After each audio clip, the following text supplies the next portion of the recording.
Friends, Last one. welcome to a episode of Battletech, which is technically set in the year 3039, but we're going to call it still Season 3, Episode 3, 3038, Part 10. It is January 1st, 3038. The code was not cracked.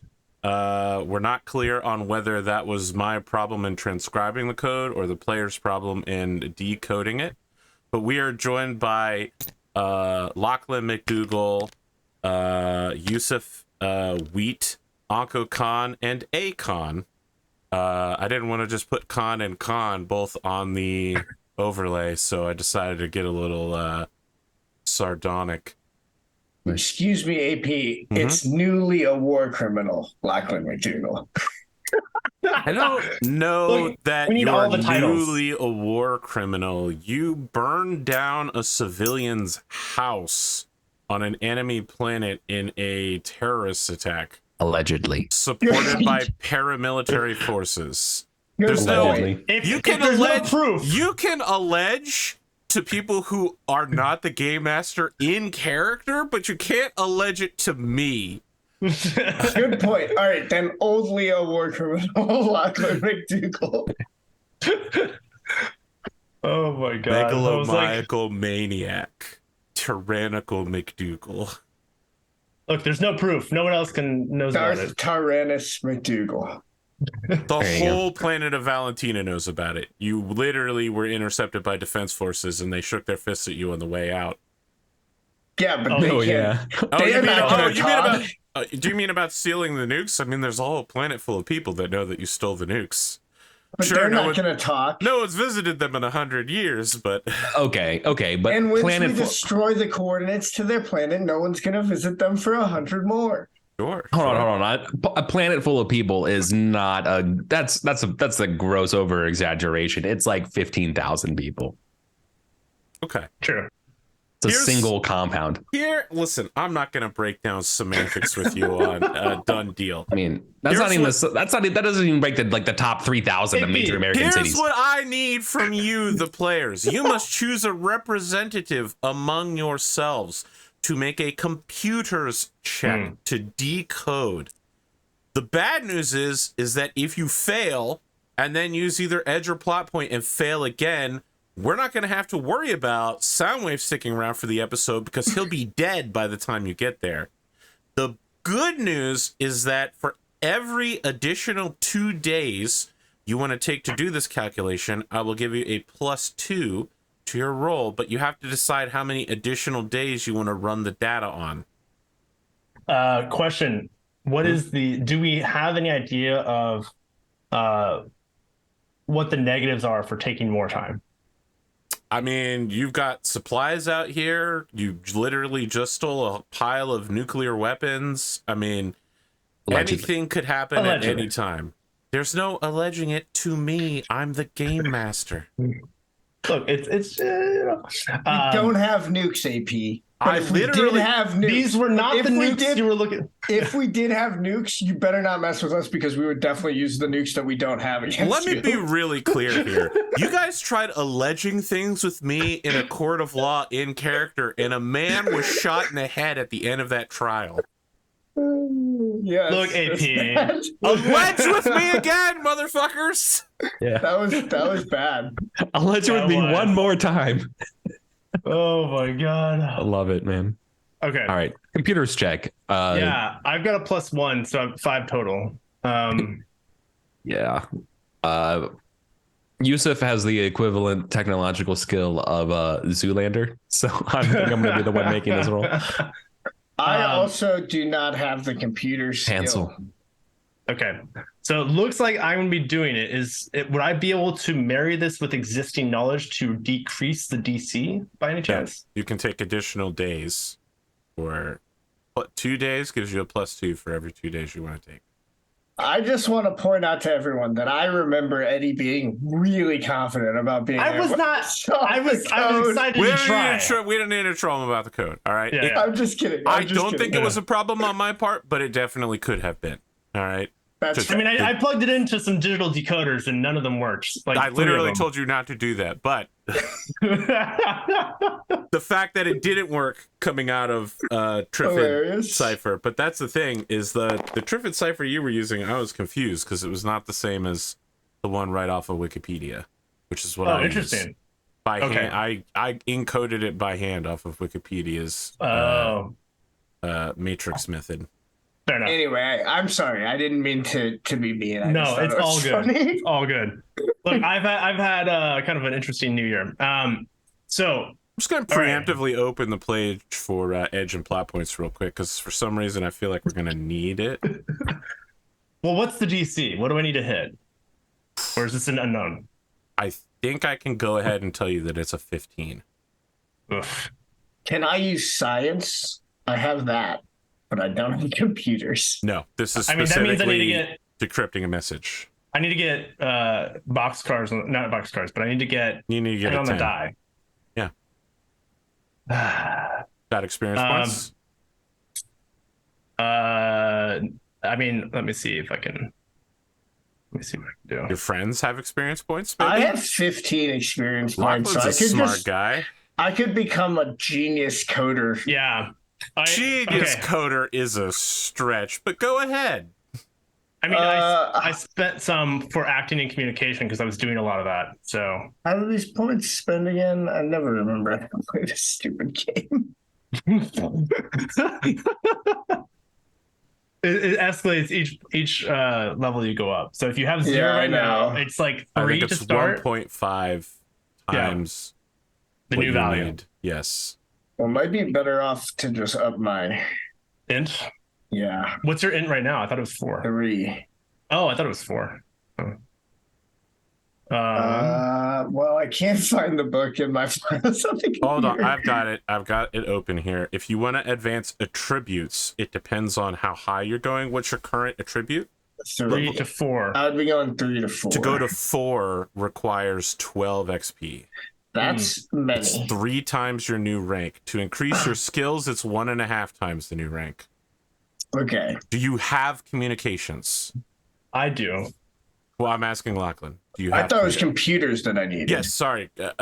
Compute. Well, I mean, communications is under it, I think. I don't have communications. It is 2. I have 7 in XP to communications. open. Oh, well then, Hold if you on, have a 7... hold on. No. I'm saying this wrong. Communications is sending messages. Computers is decrypting. So Oh. it's computers. Don't let me fool you with my fumbling. To Okay. open a new skill is 2 XP, and then it's 1.5 times the new level to take it. Up. What do you guys think? Do you have any in it, Eddie? I have 1 point in computers and a 4 in intelligence. I've been spending a lot of my XP to boost all of that because I've been doing a lot of rolls around it's gonna be dropship and jump ship operations. It's gonna be hard. I guess why not? Let's say that I've been learning computers in my spare time. All right, so 2 to get to 1. I mean, and is there 2 more to get to 2, right? Or is it 1.5 No, times the it's new? 1.5 So rounded 3. up, so it's 3. So it'd be 5 to get to 2, and then another. So then to get to 4 would cost another 6, or no, to get to 3 would cost another 5, right? that'd be 10? Okay, so I spend 10 to get to 3. Okay, let's do that. But that's only getting you to 6, which is 1 more than what I have. Okay, then do you want to just do it then? It might be better for us to just take the 2-day hit. I think you should just roll it. If I can only get 1 more with all that, with spending all that XP, I think you should just roll it. Okay, I'm gonna do let's go that, for but is everyone okay with doing the 2-day hit? No, So you're going okay. to take a +2 to it? Yeah, because I feel like Okay. that's the only way we're gonna have. Because it's Sure. basically I have to get. You now 8 need an the 8 die. on the dice. Yeah, That's better than needing a 10. yeah, exactly. Okay. Got a 6. I'm gonna Roll reroll the 1. the 1 and hope I get higher than a 3 or higher. I got a 5. Hey, we didn't even need the 2 days. No. Oh yeah. I guess eventually. Yeah. Eventually we didn't need the 2 days, but You spend it anyway, though. We spend it anyway because we declared it. Because the system You didn't is say it. You declared it. Yeah. The message reads as follows, and if you need to get a pen and paper out, now's the time to do it. I got it. Jump station coordinates 1.13 by negative 1.04 by 1337. Stop. I got jump station coordinates and Don't worry about the coordinates then. The next part's the important part. Requesting SLDF intervention. Stop. Supplies critical. Stop. Support personnel unresponsive. Stop. Message repeats. It then has a countdown timer for the number of times that this message has been sent at a rate of once a week. And it appears this message has been being sent for over 200 years. Whoa. Let's go. Support. What was the support? Support personnel unresponsive. They must all be dead. Oh. Okay. Yep, you will surely arrive, and everyone will be dead. I mean, yeah, 200 years, long time. That is very true. Okay. Cool. Good to know. All right, well, let's do it to him. So I think there's a meeting called by Anko as she's like been crunching the decryption on this, calling in kind of like the heads of the fleet or the kind of operations of the fleet, as well as kind of those that have been. So Lachlan would be part of this, and then any kind of special teams that we may need. So we'd probably get. Actually, I think we'd get everyone. Including the mercenaries, to kind of support the logistics of like, okay, we're going into a situation that's SLDF critical, and it's been going on for 200 years. So there's potential SLDF technology that we're going to be encountering. Behind you, some math nerd has worked out. It's been 251 years. The message was sent in 2788. Neat. 27. Wait, say it again. 2788. Thank you. It's been quite some time since this message started. And it seems like that is where everything we've been searching for ends up. Any hesitations, or should we prepare for jump? I have several questions. You said that fleet leaders were invited to this meeting, correct? Yeah. Was Tyr Sauron, captain of McDougal's flagship, invited? So recap kind He's of not like one of your officers. He's the commander Right. of Lachlan's dropship. I feel like it's the yeah, I would say my officers, and then at the core, and then I would leave it to Lachlan if they wanted to invite Tyr Sauron. Yeah, he Okay. trusts Tyr Sauron. He was there for the bad Yeah. time. Okay. But I feel like there were some bad blood when last we left. So that's what I was about to clarify. Was like, where was our standing with everyone in the fleet? There's a ticking time bomb right now in the form of a particularly pugnacious Irishman who may have punched. Yeah. Me. Yeah. Yusuf. And once discovered, it will probably end very poorly for him. However, that information has not been revealed yet to Anko and then to Lachlan McDougal. Yet. My other question is Sir Philip Davies invited to this meeting? AKA Badger. They're not the commander of anything, are they? They are a noble. That is true. If you do not want to invite other nobles, you don't have to. I'm just curious if you did. It will change what questions or comments are made at this meeting. Fair.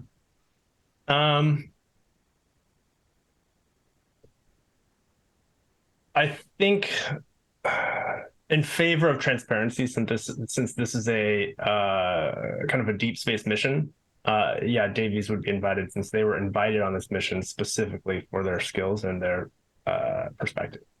I see. I see. And one final I question. can give you more NPCs to play. Is your personal aide, Ensign Nathaniel Cornerstone Manassas, invited to this meeting? Perhaps to serve everyone tea and drinks. Master of Cups, very important. Master of Cups.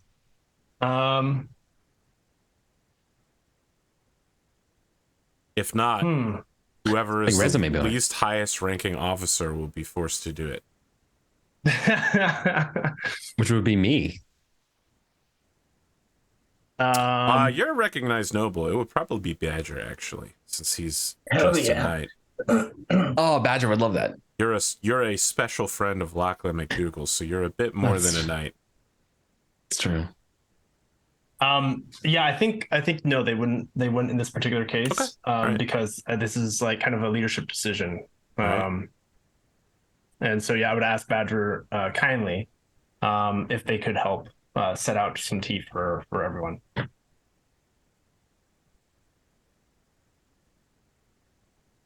Everyone goes into some technical talk about what it's going to take to make such a jump. The location that you're jumping to is there's nothing there. It is a blank spot in deep space. So there are a lot of theories bandied around, but the one that everybody goes to is that it is a rogue planetoid or unique Starleague Defense Force deep space station. The question is, though, because there's no gravity well that they know of, that's not saying there isn't a gravity well there, but if there is not one, coming out of the jump will be much more difficult than normal. And with no direct sunlight, recharging the jump ship batteries will be extremely difficult. Now, you know, secretly, your jump ship does have a lithium, what the heck's it called? I want to say lithium ion, but that's the actual. It's got a lithium ion battery. That's called lithium. It's called lithium fusion battery. You have a lithium fusion battery. I don't know that we've had to use it so far. Your crew all know about it, but I doubt that they would talk about it to anybody. It's probably something of an open secret in the fleet that you know everyone knows that there's a lithium fusion battery, but no one talks about it. And that's only on one of the jump ships. That's right? correct. Only one of the jump ships has one. That jump ship will not need to deploy a solar sail, which again is totally useless in deep space because there's no solar energy to collect. The other jump ships will be forced to use self-trickle charge, which takes longer, is slower, and is dangerous. If done incorrectly, it will cause the jump ship to explode on the way out. Oh boy. Yeah, so I think Anko would kind of start the discussion with kind of that preface of there will be dangers with this jump, ones that we have not faced in a long time. A lot of unknowns, but the potential of what we find there and the purpose of this mission ends there. We've all taken risks already, but this is the one last chance that we can decide what direction we go. And I think I look to Lachlan to kind of, and I think maybe we've had a conversation about this beforehand, before like everyone else came in, of essentially like we're prepping the fleet with some sort of like inspiration of like, hey, this is the last step of this entire mission, you know, drive home the purpose and be the leader, because you were essentially the mission financier / like originator. I think that this is where Tyr Sauron interrupts you. Now, as we all know, Tyr Sauron is played by Radasaurus if he was a New England fishing captain.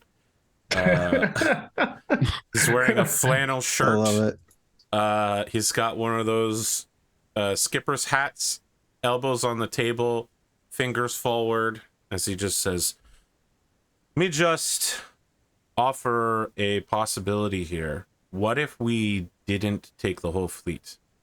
There's a lot of risk bringing everyone. There's nothing stopping us from separating and he hesitates to say pirates, the good admirals command from the rest of us. If something goes wrong, they at least can get back here. They've got the fighters on board, and I'm told that they have a aggressive marine detachment that can help them deal with any problems. There are several mechs loaded up onto the ship. If we detach the seeker dropship here, the children will be safe, and we can transfer over the mercenaries dropship. That'll give you more mech force, little less space to bring back any loot, but you know, you give us the all clear, you bring back what you can, and we'll work from there." I think that is a wise suggestion here, Sir Sauron. Moving forward, having two parts of the fleet, one as a home base, as it were, and one as a vanguard to determine the safety of the system that we are, or the destination we are heading towards. I think moving around the existing fleet to have a contingent ready for anything, and one that stays back to hold down the fort, ensuring that we have a safe place to return to if we should need it. Any other thoughts on this plan? Yeah, it's your boy, Badger. He's going to cut in here and just say, look, it's a long distance between Safai and Karkri. It's a long, long distance back to the Federated Suns, and it is much longer to get back home to Whittington. I see that we're not asking the question, how did a hyperpulse generator message from this section of space travel half the inner sphere to get to Whittington?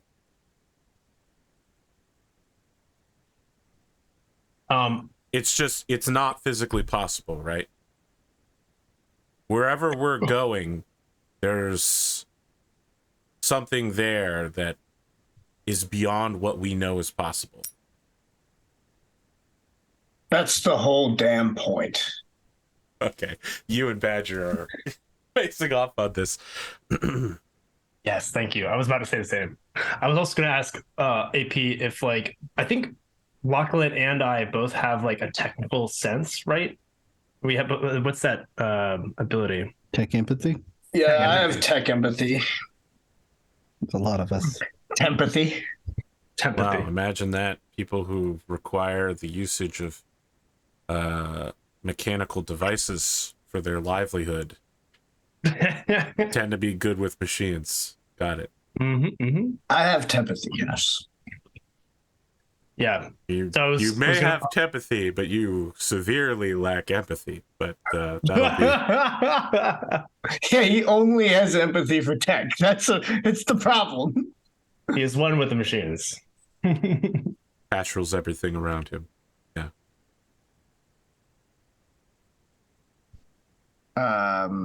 Wait, so was there something that you wanted to say, Eddie, or should I keep going? Sorry, I was just gonna say, like, with that, I know we've talked about this technology before, but I'm just trying to recollect. Is there something, and also we've gained some things around the technologies of the SLDF. I know we haven't been able to There's read all no of it. known technology that would allow you to send a message like this. Okay.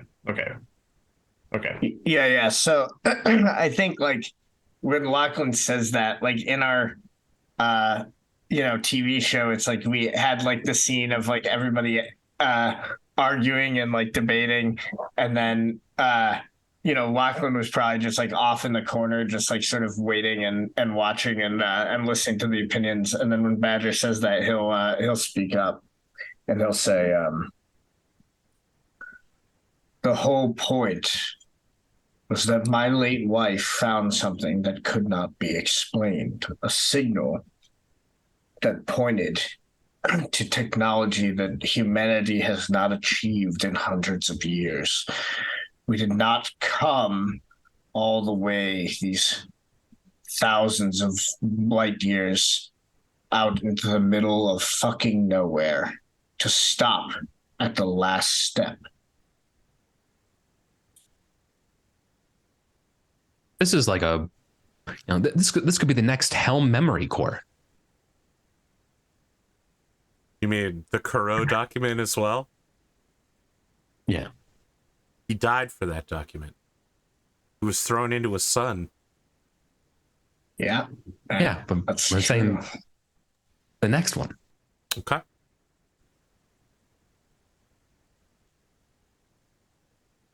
Does Badger respond, or does he? No, he just listen.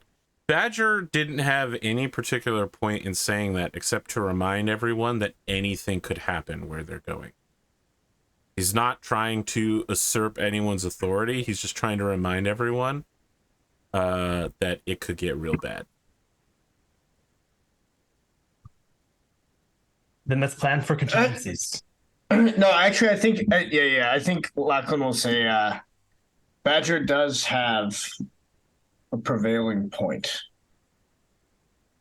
Those of us who are going, we may have known at the outset in theory, but now is the critical time. The last time I messed around with something like this, not all of us came back. If you go, that entire fleet, whatever, if we send half, that half, if we send the whole thing, all of it, may never come back.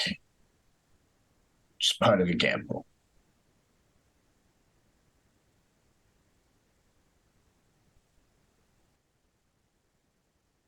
In which case, I think everything that we have achieved so far on this journey, we should leave behind with the remaining fleet if we do end up splitting them. Because at the very least, we'll have something from what we came with. And I think there's a little aside with Lachlan where, because is it public knowledge that we have those warheads in the fleet? Again, it's a open secret. Okay. No one would ever talk about it in front of a noble, but a radiological team was dispatched to load nuclear weapons on board, and then there was a really open message from Lachlan McDougall sent back to the planet. So, I mean... Yeah. So I no think... one in command has mentioned anything, I'm sure, but... So I think there's kind of an aside with Lachlan from Anko saying, should we take all of the armaments or only some?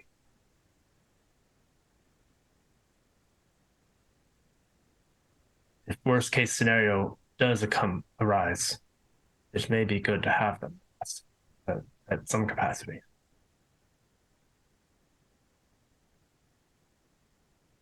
Oh, you're muted, Sam. I suppose we'll bring them with us. Okay. Very well.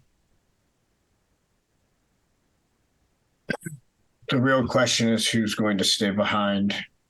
You can basically take all the Mechwarriors and all the... Right, but who are we leaving in charge? I guess Sir Sauron? You need Sauron to carry yourself in your mechs and your Okay. family. Who's Your currently sister. commanding the other jump ship? The other jump ship is commanded by Jamie Dawson. And that was the mercenary Christian. that we hired. Captain of the He's Christian. mercenary. He's a Captain for deep hire, space right? explorer. Yeah, mercenary. Yeah. Would... Yeah, that's fair. That's fair. I think, let's see, who would be a good representative for us? I guess it could. I don't want to like leave any of my commanding officers necessarily.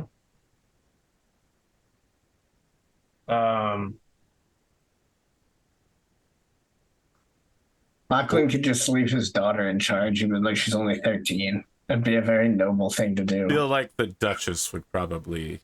Oh no, the Duchess has to come with us. Oh, interesting. Very well. But we're gonna make a roll for that later, I'm sure, because Lachlan wants to do some shenanigans to No, she would love to come along. Absolutely. Yeah. He wants it to be her idea that he reluctantly accepts. Hold on, just a brief, like take a minute out for a second. Like we've been kind of playing for 45 minutes and we have yet to hear Soundwave. Like, can we? I want to, you know what I mean? He's a guest, man. He made his schedule for us. Can we get to him? Sorry, that's all. This is my feedback. So I think with that, like we're moving along with the plan of I would say leaving the highest commanding officer and then as kind of like expedition lead of returning home to Whittington would be under the eldest noble left with the fleet. Who are you going to leave behind then? All the kids, and then literally every noble is coming. Yeah. Did we have any? I mean, it would be really shitty to leave Davies behind, but he did say like he's a Mechwarrior with a mech. I know. You want to leave him behind? That's fine. I'm not going to stop. No, you. we'll go with Lachlan. Lachlan will just leave his daughter in charge. Okay, you're going to leave a 13-year-old in charge of a military expedition. I mean, are there any other? Listen, are there any other nobles? Leadership role. That's all I'm asking for. Is leadership role. I mean, we could also. I could leave. Was it? Oh no, that's okay.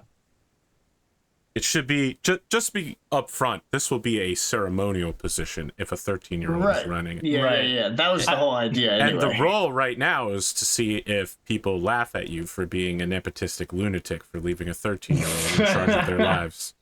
I was. While outside of your hearing range. Give me the role, Sam. I mean, unless somebody has a better idea, because there's no other characters that Lachlan trusts. I want to see these dice. Put them on the table. He is a nepotistic lunatic. Okay, so, I mean, feel free to roll that. AP, yeah, just no. No. What? He rolled a 4. That will be a... Oh, dear. 13 before... Well, you'll actually succeed. You'll succeed. I guess I'll reroll the 1. Yeah, I mean, you don't have to. You've succeeded, but okay. Oh, does it matter if I get like higher? Oh, absolutely, it will. Yes. Okay. You've managed to secure a 14. Then people will just barely accept this on the face of it being a ceremonial position, just so that there's somebody in charge. Yeah. Can I? Would it be okay to leave behind? Like, I don't know if this is gonna hamstring us or anything. Not hamstring.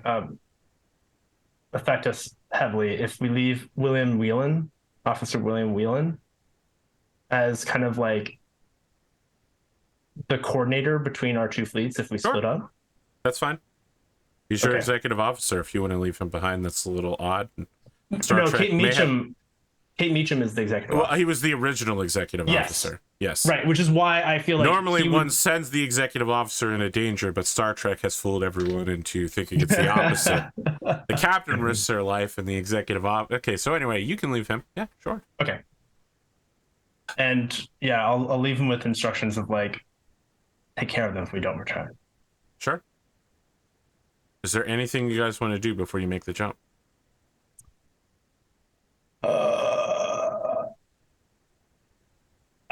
I mean, I don't think so. You make the jump. Okay. It is a vast darkness between stars. Not quite extragalactic. You come out. Radiation alarms are as expected, given that you are in an extrasolar space with no EMAG bubble around you. Nothing the jump ship can't handle. You receive a single unsteady IFF beacon from the Star League ship Fool's Gold. The beacon is intermittently turning on and off. When your sensors turn towards it, you also track a massive object, several dozen times the size of your jump ship. The Fool's Gold is attached to it, and it is spinning triaxially, which will make landing extremely difficult. Got it. In addition, when you zoom in using any sort of sensors, you do still detect on the side of the Fool's Gold a certain very familiar mech crashed into it in land air mech mode. Sorry, in aerospace mode. How the fuck did you get out here? Just like found a gateway and That's Skills. Stargate, not Battletech, but I'm just saying, like, I don't know how other technology, because he doesn't have a jump shit out here that I can see. But who knows? Yeah, I mean, let's land. If we do you can. want to land the jump ship, or do you want to take a drop ship down to the planet? I think it would make sense to leave the jump ship at somewhat of a distance and split the fighter forces with a drop ship being escorted by part of the fighters. Okay. So the jump ship has to use its station keeping drives to start accelerating immediately because the planetoid you've jumped next to is in motion. So you have to keep up with it, essentially. Okay. As the detachment dropship filled with it, let me be clear here. It is Tirsaran's dropship. It has 3 times as many mechs as it should have on it, and a full team of Marines with a aerospace fighter escort. This thing, the air conditioning system is like real busted right now. There's too much heat. There's not enough oxygen. It's just a lot of really nervous, sweaty people about to walk out a door into deep space. Lachlan commands everyone to stop breathing. You know, Lachlan, they say that the best part of leadership is not giving orders. You know no one's going to follow. Yeah. Right there with the don't die order. Don't die. Yeah, right. Wow. Well, right now, Code Geass fans are out there crying because you've said that, but we'll leave that to them. As you're approaching, you realize that this facility, it appears that there is a space station carved into a planetoid. So, like, the inside of the planetoid has been carved out and a station built inside of it. Appears to be a Star League Defense Force facility. It is offline. It has no power, but you do on spectrology scans, detect that there is a slight presence of pressurized oxygen and heat coming from one room. FYI, I intentionally did not watch your special episodes because I wanted to be surprised. The special Christmas episode? Okay. Yeah. I'm waiting until after this to like find out. Okay. Don't worry, both of us are surprised. Love it. Yeah, I think Anko would have, like, before we depart, like basically set up contingencies of like, okay, here's what we do in this scenario, here's what we do in that scenario. Like, stay close enough that if we need to, we can book it. And if like XYZ happens, aka like the dropship explodes, the jump ship just goes. Okay. Something like that. Do Not you want specifically to- like if the dropship explodes, but like if they lose all signal from us, like don't linger too long. You can try to like find out if we're alive, but if it's looking bad, you have permission to return. Do you want to attach the dropship to a exterior docking collar? Do you want to try to land it on the outside of the facility and force march in, or do you want to try to find an opening and land the dropship inside the facility? Ooh, what's like are there like meteorites and things like that might pelt things on the outside? Interestingly, no. Okay. The outside of the facility is suspiciously clear of micrometeorite material. Okay. Yeah. So would we be able to do any kind of analysis of finding like us? Because basically I want to make an informed decision, right? We have three choices that you've given us. That requires waiting outside and doing several orbits while running sensor scans. I think we should just use the collars, because if there are working docking collars, why not use them?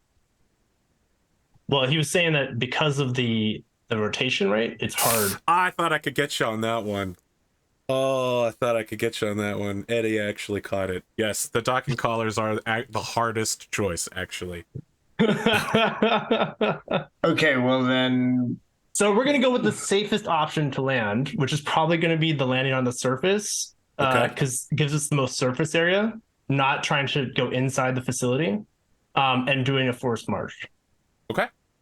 We have vehicles that I think... So can the hover vehicles, for instance... Absolutely not. Okay. Totally Because worthless. I was trying to figure out... Did not bring them. Oh, okay. No takes. Mechs only. Well, I think we should just try to fly in then, because otherwise it's going to be a nightmare trying to get anything out. Well, yeah, fair. I think the Marines, though, is the other thing, too. So maybe flying in is Just the to be best clear, option. this dropship can't bring anything back with it except what it's taking in. This dropship is packed full of mechs and troops in case something happens. You But have still, more dropships back on the jump ship. having it inside seems like the best option to me, but that's okay. Okay. I mean, okay. So actually, AP, if that's the case, is should we actively have a second drop ship join us? Just for like being able to unload You're things asking quickly. me. I have no answer. No, for I'm you. asking the players. Because what you said was AP. Should we? No, sorry. So yeah, Sam and Eric, or I mean, this is something that we would like have the conversation in character for if we wanted to, but I also want us to get to Soundwave. I think we're just muddying the water too much. Let's go. Let's see what's what, and then we can think about the cleanup after. So I think there's like a drop ship nearby, but maybe not going to land until we give a clear. So we're gonna go in, drop, and then figure things out. So I think actually landing on the surface and force marching makes the most sense, because that way the dropship that can pick up stuff can drop inside and grab stuff. Does that make sense? You Okay. land on the exterior surface and begin searching for an entrance. The mechs, of course, are much faster than Marines on foot, but eventually you do get most of your forces to several exterior exits and entrances. With the facility power off, all of you can open the emergency latch to allow technicians and personnel to enter into this facility. That said, the mechs will need a non-personnel sized entrance. Okay. Let's see. I have a contingent of jumping mechs, so I would probably try to scout ahead. Sure. They can keep going. Do you want to send people inside, or do you want to wait until the mechs find a way in? I think we have the Marines go in, try to see if they can get some sort of mapping of the facility, and maybe they can guide us. They go inside almost immediately. They find a map of the facility painted on the walls. Perfect. Yeah, give us kind of a layout, or give us like an idea of like, hey, where's another entrance that we could fit a mech in? There is a quarter rotation along the magnetic field that this place is giving off. A entrance that appears to be a jump ship service bay. So like a jump ship would go in there. It's kind of weird because you've never heard of an interior jump ship service bay. That's extremely odd, but it's more than big enough for all of your mechs and actually your jump ship and your drop ships to all fit inside. So the mechs could just march along. They will fall into it essentially. But they, as long as they have jump jets, they'll be able to control their descent. Okay, so we do have some that don't have jump jets, I think, right? Most of your mechs do not have jump jets. Yeah. They only have extremely basic maneuvering thrusters for space operations. Yeah, so I think only my team has the jump jets. There may be like a few others outside of that. Okay, so that's one way to get in. We're a small team. In relation to where we currently have landed, where is that warm spot in the station? I'm glad you asked. Paul Khan. Indeed.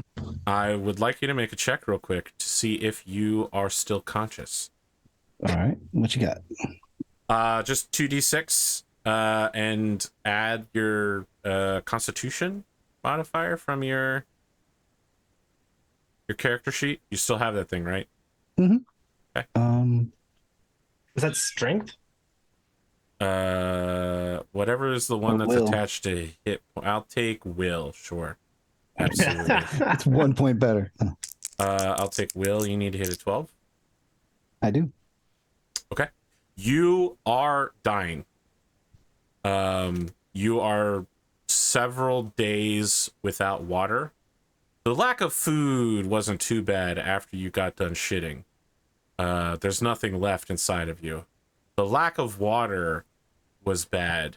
When your friend, the chef robot, stopped talking to you, that was probably the hardest part of spending the last 3 days in total darkness. Suit lights going out, all that jazz. Yeah. The suit is the only thing that's still working, essentially. Not that there's much electronics to it, unfortunately. That said,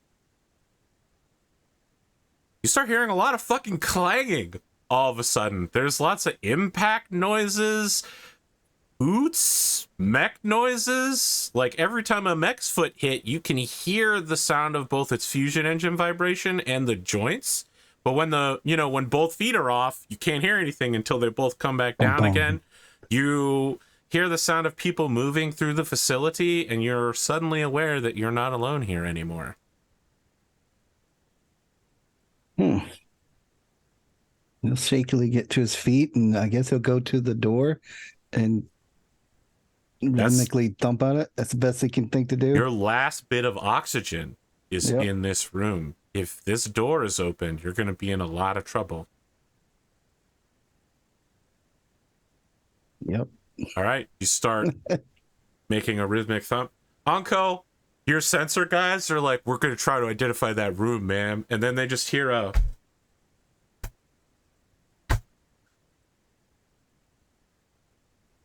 You're muted. Didn't really hear that, but I'm guessing it was a thump, thump, thump. It's a thump, thump, thump. Okay. Yeah, so I think Anko has the Marine, like, is it within? Okay, yeah. So I think Anko sends the Marines in to with like supplies, some spare food and water, because we knew that was a potentiality. Okay. And I'm guessing do we have like an extra EVA suit or? Sure. Okay. Why not? Makes sense. All right. So the Marines dash Return along to ahead. rescue. Mhm. They are, man, we should have got Kanan on this episode. Just two guests. Yeah. They dash along ahead. Very like it's almost like watching otters. They just disappear around a corner at some point, and you're just like, oh, okay. Oh, they're gone. One of the Marines radios back to you and says, "Ma'am, we're at outside the mess hall of the facility. The door has been emergency sealed. We can breach. We are detecting heat signature inside. Someone is in here. But the room is pressurized. When we breach, they're going to go flying out and slam into a wall. We've got some gel here. We can set it up so that the door will bounce off of it, and we're going to try to net them. We're going to need everyone in the facility to mag lock down so that when the pressure goes past them, everyone here doesn't go flying." Roger that. See if you can communicate to anyone that is inside. Be prepared to catch anyone. Maybe soften the wall if you can find any soft surface. They literally just told you they're going to do that. The first thing they said. Okay. Oh, I'm sorry. I'm missing. Get some mattresses Paul. from the alley nearby. Yeah, exactly. There's a bunk bed somewhere. Paul, do you know Morse code? Yeah, no, So- I don't think I do. Oh, I know no? SDF codes, but I don't know Morse code. I don't think. Someone is trying to tap out a message to you, and then you suffer a explosive out pressure as you are blown away from the door and then sucked back through the door, and somebody hits you with the net gun that we saw them using on the kids in several episodes earlier. You Yeah, just I remember that. you just get hit with a net, wrapped up, and then sucked back towards a Marine who grabs you, and the two of you roll into a pile of gel, which holds you in place. Someone is trying desperately to fit a suit onto you. Like, these Marines are expertly ripping the shitty suit and clothes that you have on and stuff you into a spacesuit as quickly as possible. Do you resist in any way? No, I don't. All right. After some, Yes, I stopped them from saving me. That's the- someone might say my makeshift character's fork. panicking, right? Like they don't. I mean, I would. They're going to be exposed to hard But- vacuum for several minutes while they get the shit on. Yeah. Several minutes. Oh boy. You think you could just stick a spacesuit on someone else in It's not space? easy. They have to That's get the It's like first spacesuit off. Off. Sure, I had yeah. the environment suit, or now radiation suit on. Yeah. Just make it like a Russian nesting doll of spacesuits. No, Yeah, they don't know what he's wearing. They're ripping it all off and It's sticking him in a safer. new one. That's bad. They're expert Marines. They're good. Inside the suit, you have a little sippy thing to get water, juice, and like a algae paste. It's pretty standard space stuff. Because I know you're thirsty and Yeah, hungry. he's like shoving the helmet back to make sure it doesn't lose Yeah. suction to that tube. just- But at the end of it, somebody handcuffs your hands behind your back and then makes sure that you're secure in the gel. Marines, What was the leader of the Marine group again? I don't remember. That's why I'm not saying it. It's just what I have it written down. I'm trying to remember. It's been so Marine long. actual, It's, just say it's that. a Marine sergeant actual. major. Yeah. Yeah. Marine Listen, actual. What is the status? one unidentified male appears to be alive and responsive. We're gonna give him a checkup here real quick, and then we'll bring him to you, ma'am. Roger that. Thank you. Okay. Paul, you're subjected to a series of questions and medical tests to make sure that you are alert and aware ×4, etc., and that you know what year and day it is. I don't know what year it is, or day it is. I do know what year it is. The computer before it went offline was quite annoying with it. Lachlan, and I'm not going to say Jasper. Give me a minute. You can do it. I could do it. You got this. I believe in you. Yusuf. Yeah. Nice. Yeah, Pog, you did dude. it. Pog, you win. Are you in your mechs Starting or a new are you year on right. foot? Always in the mech. I kind of think that I'm kind of. If it all right with you if I am actually like mech commandering this and like the other guys are in it? From a You know what I dropship? mean? Yeah. Go ahead. I think that seems like probably like more what the commander would do. You know what I mean? Yeah. So like I'm the guy like on Top Gun I got the blue lights on, I'm chewing gum and like looking at the screens of the you know what I mean, It's probably a little bit more like aliens, right? Because yeah, I was like gonna say the alien. Yeah, that's exactly what I was going with, right? Yeah, you see all the little the mechs are clearing the the little jump ship bay. biosignatures going off one by one. Yeah. So I exactly. actually want to go over to you then because there is something in the jump ship bay when you go in there. Shoot. You are no expert in fleet logistics or anything like that, but you have seen solar sails in your time. The things that jump ships deploy in order to recharge their engines. When you go into this bay, probably about a quarter of it is stuffed with layer after layer laid down like omelets on top of each other of solar sails. Hundreds of them.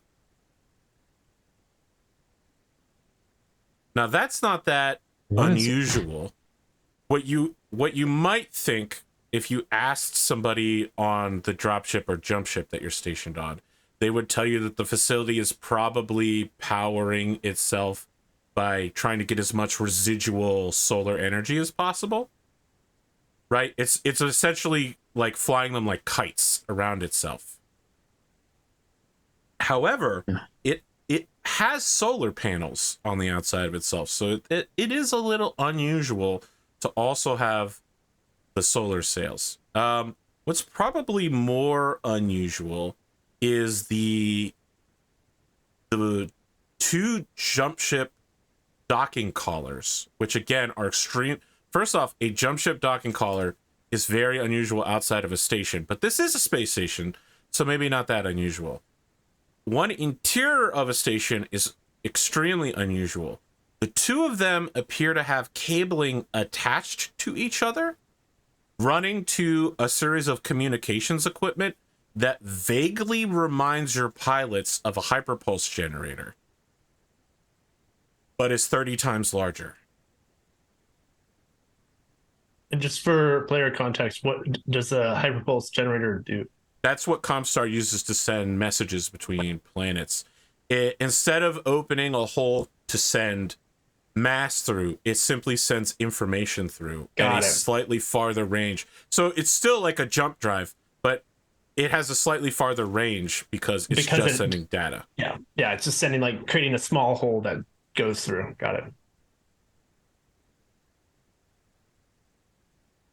So this is what Yusef and their team is spotting in the Correct. jump bay.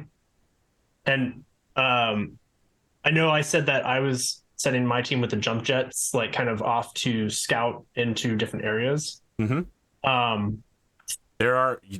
This is the only object you could probably get a mech inside. The inside of the facility is not mech sized. Got it. Okay. They begin reporting on, exterior antennas, other entrances and exits. There are definitely places where damage has been reported. A lot of your pilots are starting to have some problems because of the triaxial rotation of this station versus the star field. With no sun as a local reference, it is sickening. It's kind of like a really hard to navigate because you don't have a reference point. No, because if you look at the horizon line at any point, you're wildly swinging in 3 directions. Oh, gotcha. There's a wobble to it. Yeah, so even if you aren't feeling it, like you're not like, oh, huge amounts of gravity, you're just like, oh my god. Yeah, every time you look above the surface, everything is swimming. Got it. I just want to give Yusuf a chance if you want to order anybody to do anything or report anything to anyone before we jump back to the cons. No, we're in good. the end, You can imagine that I'm in communication with them, but Okay, go to the cons. Sure. Who's the cons then? The two cons meet up. Your husband is dragged in. His fresh new suit is covered on the outside by safety gel. He's handcuffed behind his back. I think he does not look good. He looks awful. Okay. I think as soon as Anko sees that it's Paul, she like. I mean, I'm imagining because I don't. Is there artificial gravity or like is like. Yeah. Okay, so this is just like there's a very 0G. slight amount of gravity being generated by not gravity, acceleration. There's a very slight amount of acceleration generated by the station's rotation. Yep. Okay, so I'm imagining just like this 0G like Paul, and like then like her like drifting slowly towards Paul as like release him from the handcuffs. He's my lost husband. Almost late, yeah. They do that. Mostly late. No, and that, I think there's like an intentional like lost husband where it was almost that. Oh, how are you alive? He kind of like he tries to rub his face, but of course, yeah. Oh yeah. Okay. Name of your kid. And he just points at you like he doesn't know you. Oh. Now I have to look up my references because it's been a hot second. Fortunately, I have a family tree. You know both of them. The eldest is Kendrick, and Jasper is now 9 years old. Okay. I'm going to accept that you're real, because this is a really fun daydream if I'm about to die in space. Uncle Khan, a late wedding present. I present you Professor Cassie DeBurke's station. And he like points back outside. Yeah, I think there's definitely like like Anko just goes into like motherly like care mode as best you can in like a EVA suit. He's emaciated at this point. He's just kind of deep breathing. I managed to install myself as the military commander of this installation before the reactor shut down. It hadn't been reset in a long time, and it needed to be reset for maintenance purposes. If you have the people, if we get it back online, I can take command again. I hope I backed it up. I tried to back it up, but it was, and then I had to talk with the chef, and then I'm getting delusional. I'm sorry. It's okay. We're here. We have a ship following us in station. We should have the technicians, I think, to Wait a minute. You can't be Anko. Anko does not do this kind of stuff. Why are you out here? Why? I am now an admiral of the fleet. What? We spent the better part of a year and a half trying to find you and the late McDougal's. What was Menshikov? Menshikov. The late lady Menshikov's discovery. Well, our crossroads met very weirdly then. You're here. Welcome again to Professor Cassie DeBurke's station. A name that you probably won't remember because I'm not supposed to tell everybody, I don't think.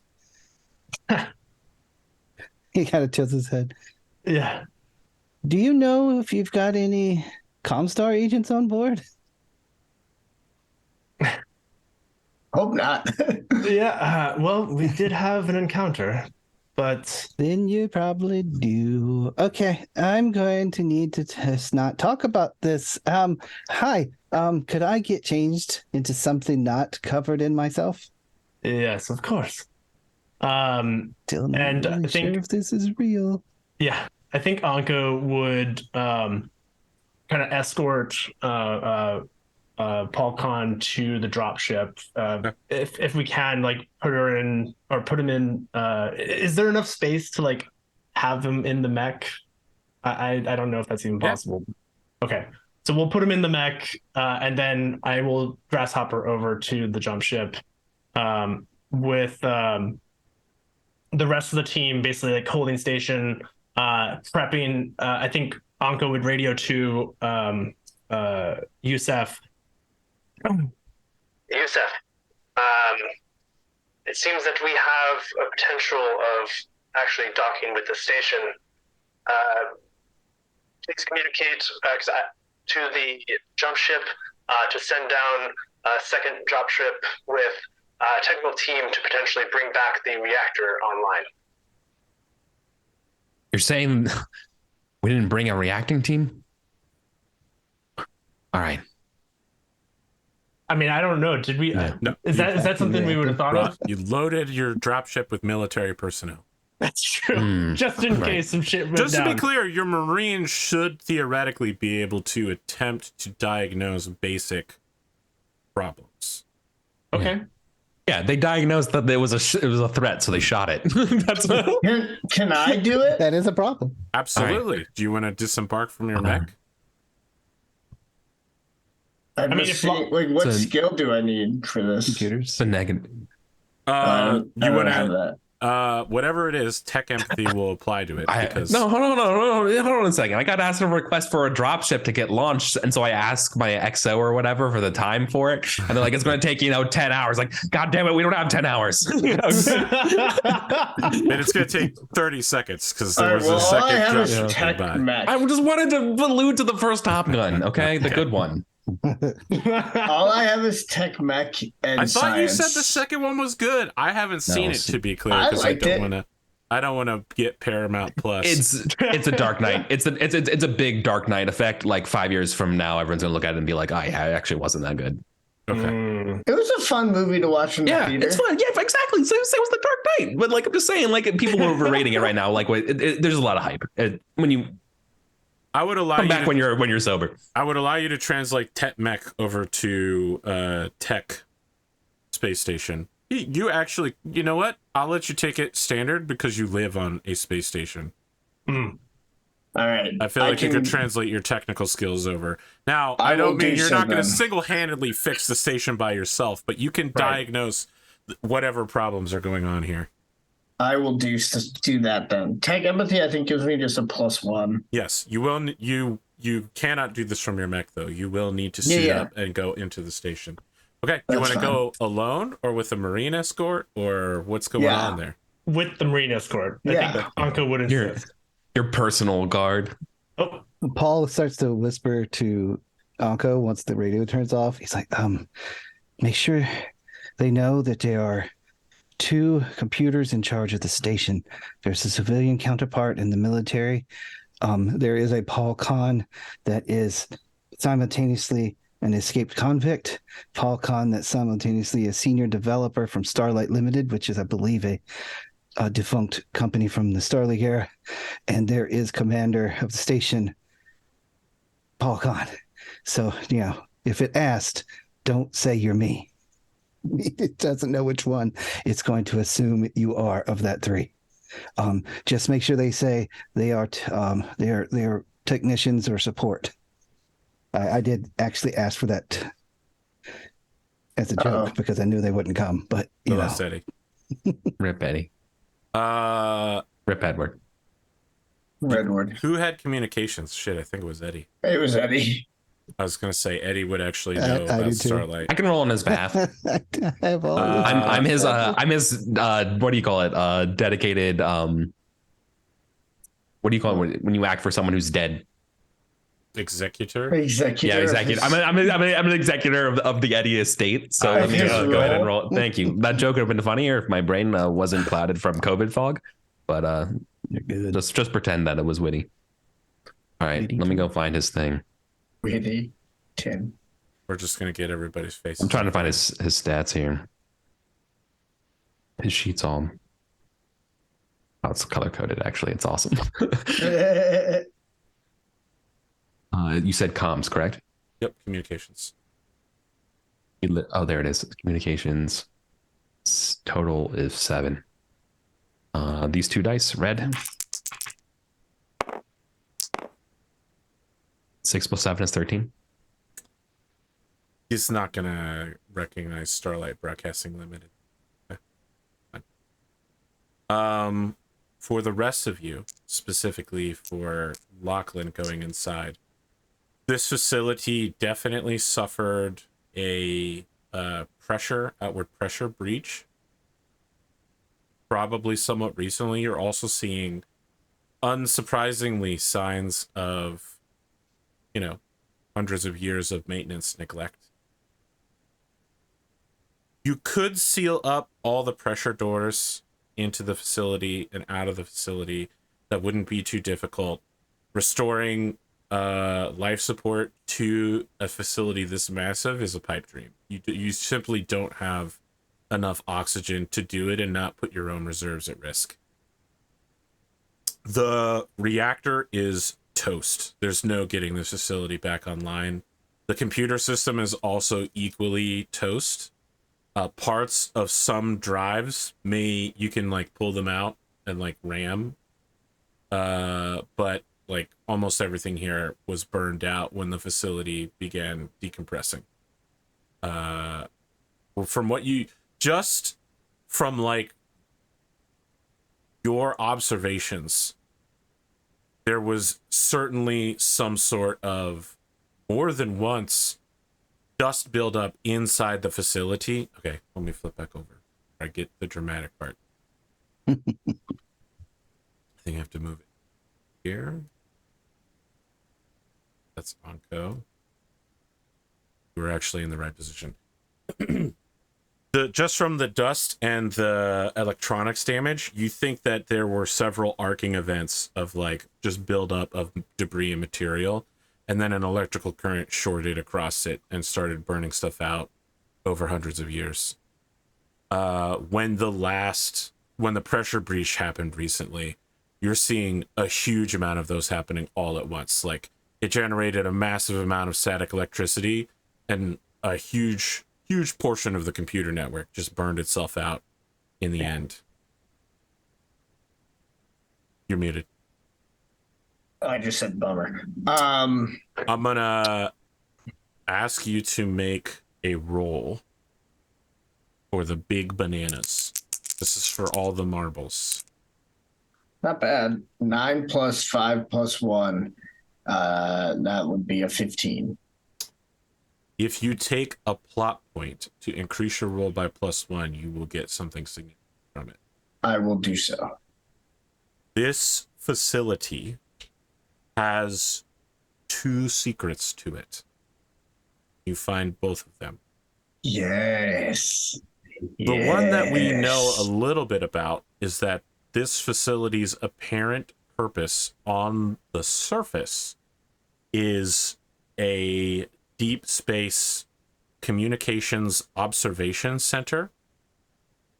A little deeper, it's a test platform for a super hyperpulse generator that predates the existence of Comstar, one that could send messages 300 or more light years in distance, but with each usage would burn out a generator.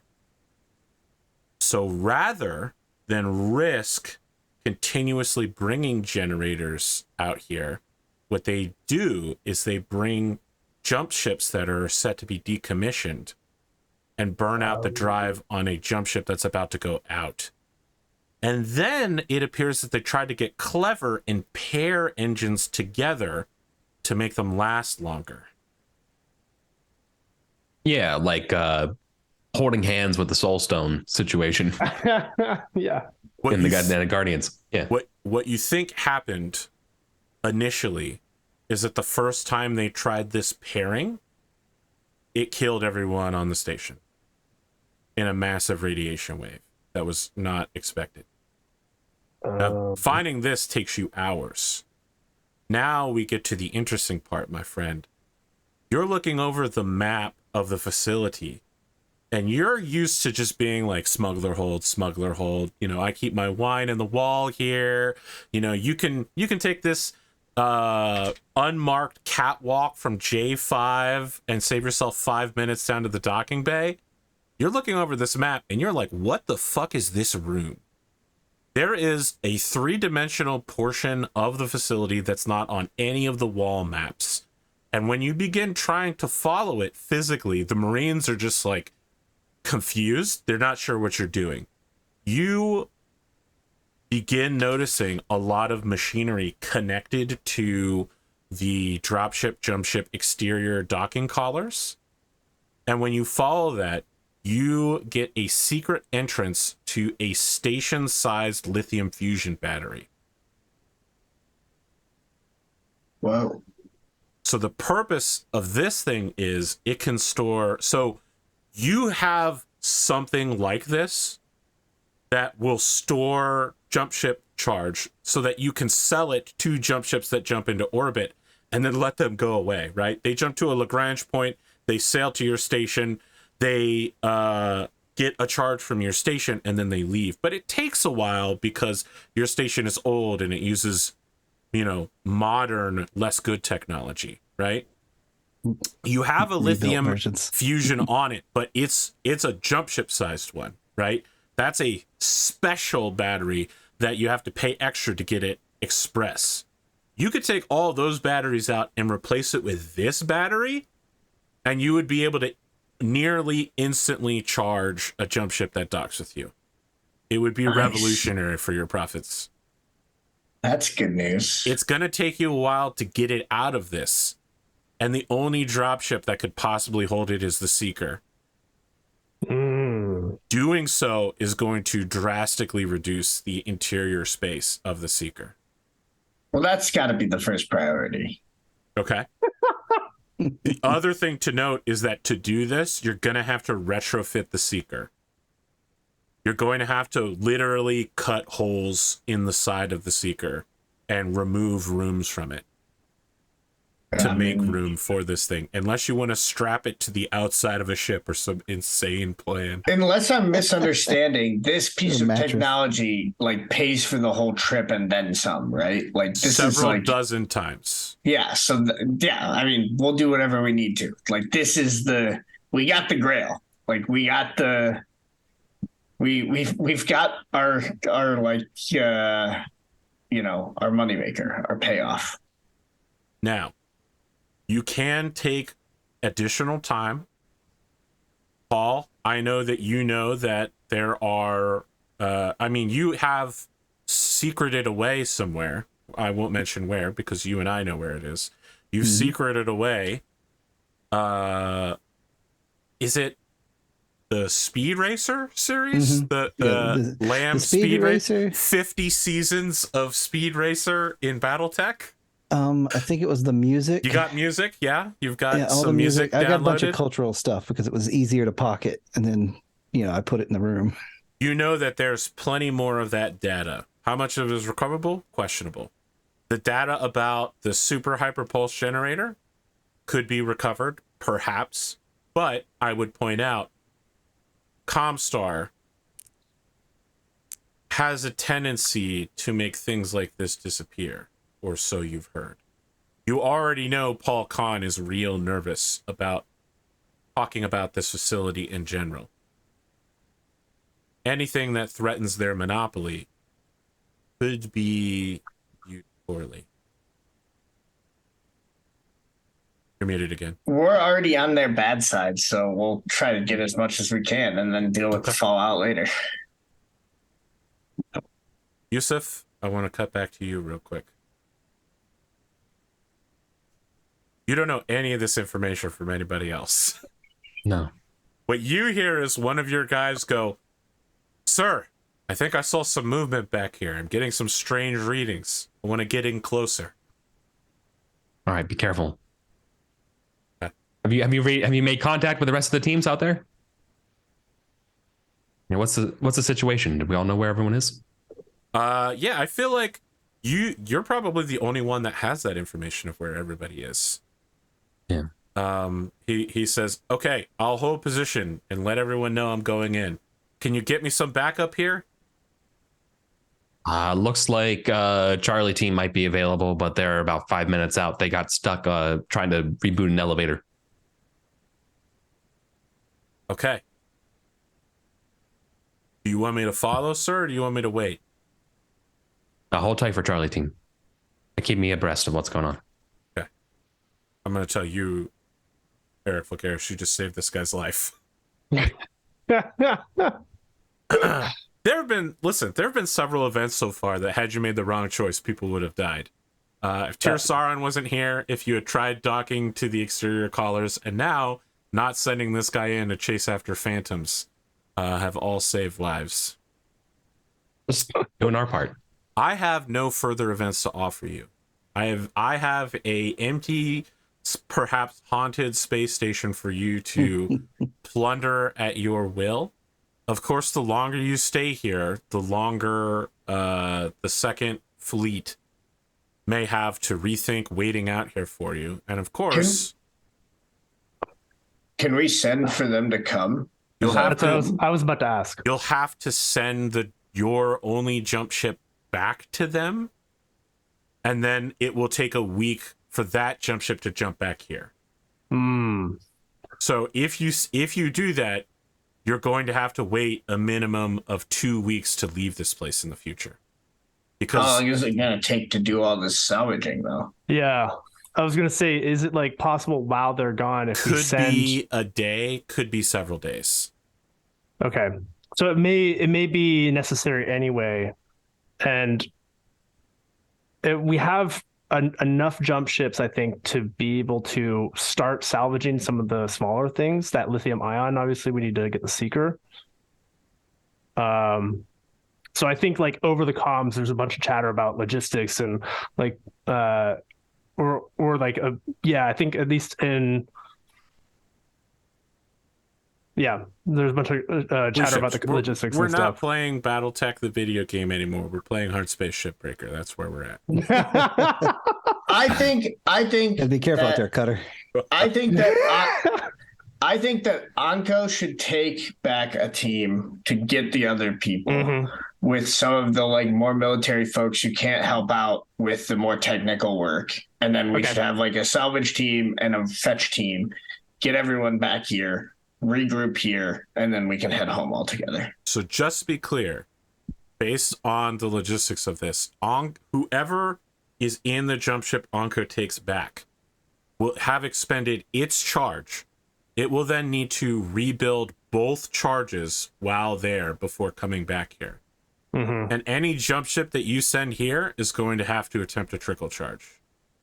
So I think what we need to do is drop all the drop ships from this jump ship minus and make sure that we have at least one slot left for take the seeker, because that's the main thing we need to fit the lithium battery. Correct. The seeker is not in this fleet. The seeker is back in the other fleet. Okay. So basically reduce the jump ship down, man this station as best we can, kind of hunker down for a 2-week operation. Set up operations, like set up kind of a perimeter to make sure that we're maintaining safety, supplies, that sort of thing. Give double the amount of supplies just in case something funky happens. Okay. I'm going to need a leadership role from all three of our players here, because you are basically asking people to trust you with their lives. And I don't mean like, oh, we're going to go into battle. If you don't come back, they're stuck here for a very short amount of time before they die and no one ever finds their bodies. I mean, we can potentially, would we be able to give them... I have a 17. Okay, well, you definitely succeed. I have a +7 in leadership. I didn't open, because my computer was having issues, I didn't open Tabletop Simulator. Oh, Eric is your executor of your will when you're dead, so he can roll. He rolled for you. He rolled well. Nice. Okay. Not well enough, but he did. You're very kind. Wait, why did Eric roll for me? He's the one that gets the worst rolls. The better question you should be asking is why the heck the three of them over here let me roll. You are very confident. You all know my rolls. I have no better dice luck than you do, so... I roll too high. It's almost an auto You're rolling success for Eddie sometimes for me. first? Want me to roll? Yeah. All right. Oh 5. boy. You 5 said you have a plus 7. plus 7? Okay. Yeah. All right. That is what are on the dice? Can minimum we level passing. It's 3 a and a 3 2. and a 2. It's re-roll the 2. Okay. You get a 1 on this, you fail. It's a 2 again. All right. Why did we let Eric roll? I need your roll now, Yusuf. Oh man. Look, man, I'm I doing mean, the it's best a I can. success. It's a success. It's a success. Yeah. Snake eyes. Oh boy, what do you want to do about that? I guess I'm gonna have to re-roll both of them. Yeah, Sounds mercenary about right. panic is not what you want at this particular moment. Another 5. Plus, Yeah. what's your modifier? Are these do these dice have all 6 sides? I just want to ask. I think it's just the way that you're pressing the R to have it roll. Like it's really funky with the spinning. I think it's just bad rolls. What's your leadership, Yusuf? Oh, shoot, stand by. I should have had that open. I believe it's 7. Okay. Then it's just pass. You're really...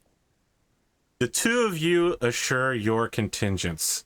But then Dad wakes up, shakes himself out of a drunken stupor of Wait. magnificent Stop. I have to celebration. stop. I'm so sorry. I checked. It's 6, actually.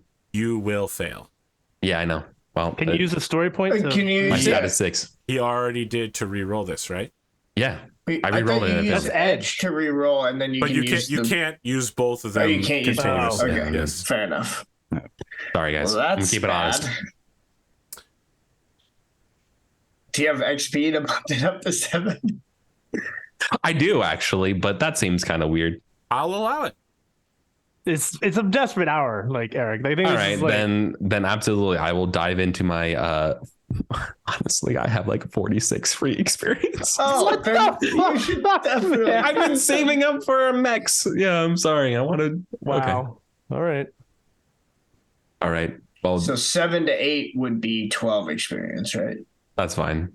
Or 6 Yeah. to 7 would be 1.5, so it's like 13. yeah, that sounds right. No, 11. 11. Sorry, yeah, overcosted.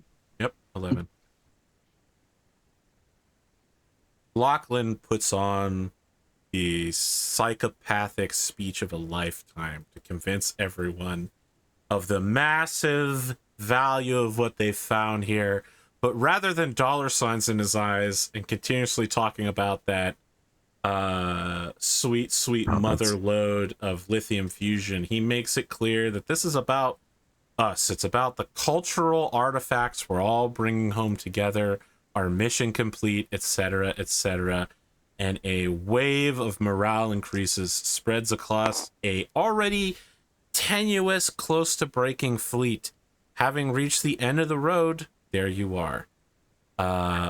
Over the course of 2 weeks, you begin transferring jump ships, drop ships, salvage operations, illegally modifying a seeker as best you can in a way that's going to require a lot of repairs when you get home to make it questionably operational. Movable and operational. Shouldn't be a big deal, but that is actually. I mean, at this point, problem. the seeker can't re-enter atmosphere until it sees a repair bay.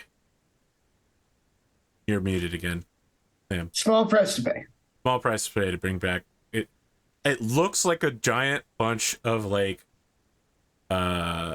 heat sink cooling tubes for GPUs. It's what it looks like.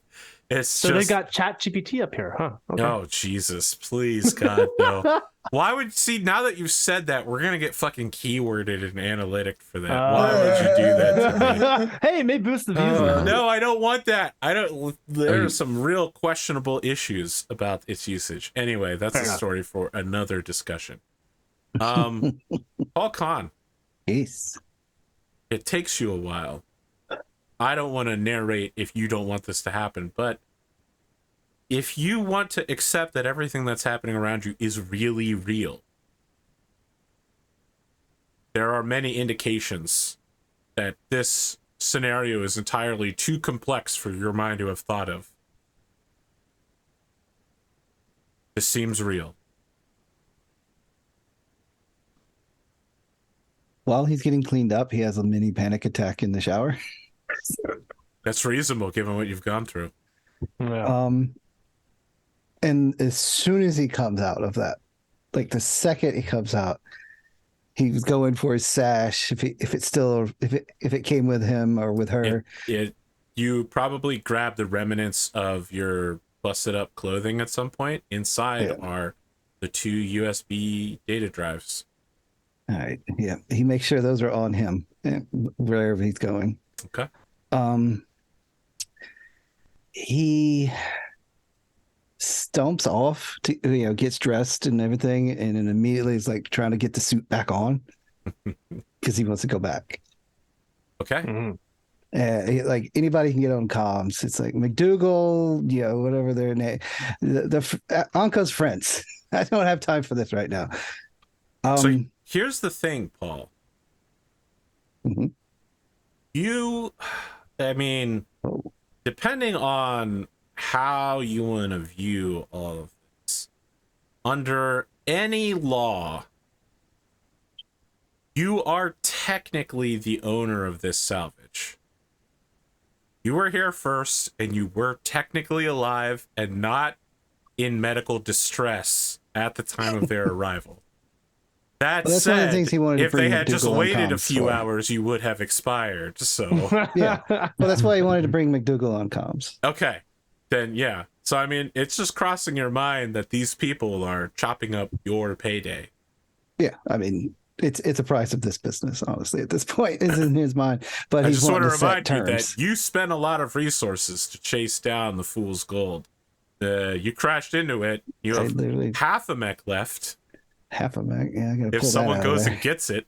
Yeah, that's one thing that when I asked for, can I get that back? Those are All expensive. right, you get on comms with everybody. I think Yusuf is probably directing communications at this point as he's, dispatching everybody around. So, Talk to me. Attention nobles of, I assume everyone in the noble class tier is from Whittington. Badger this is here, Paul Kahn. checking in.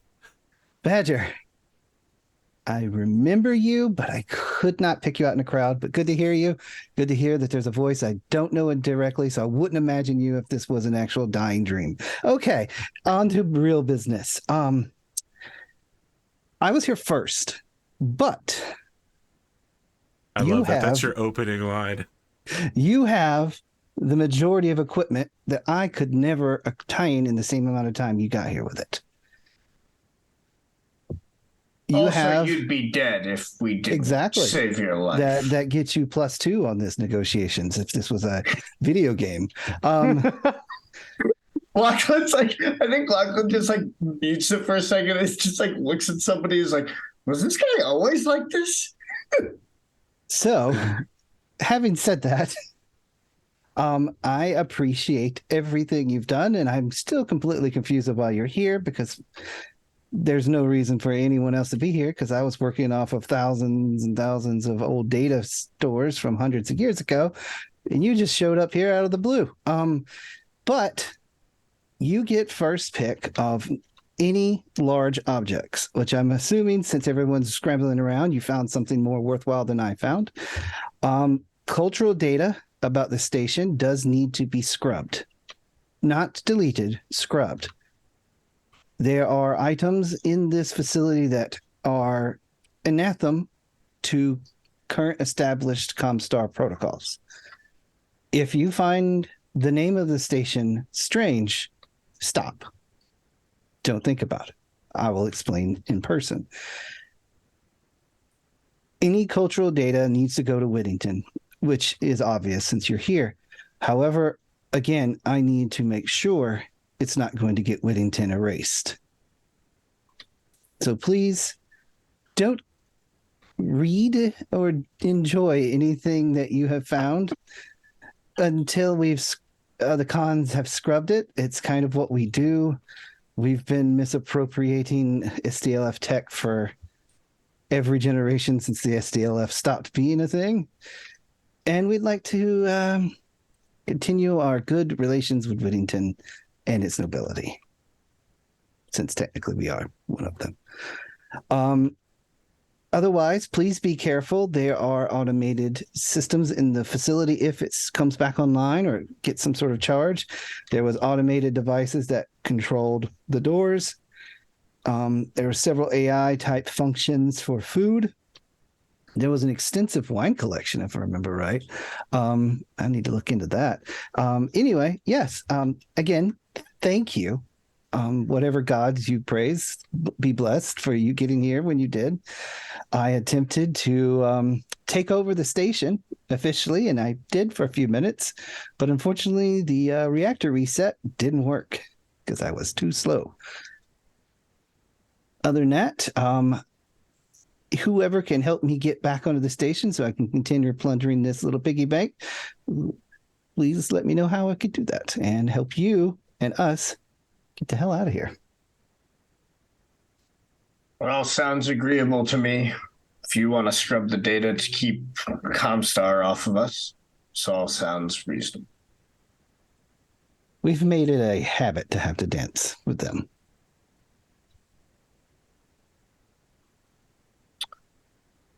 Anko, would you like me to help your husband get onto the station, or do you want to handle that?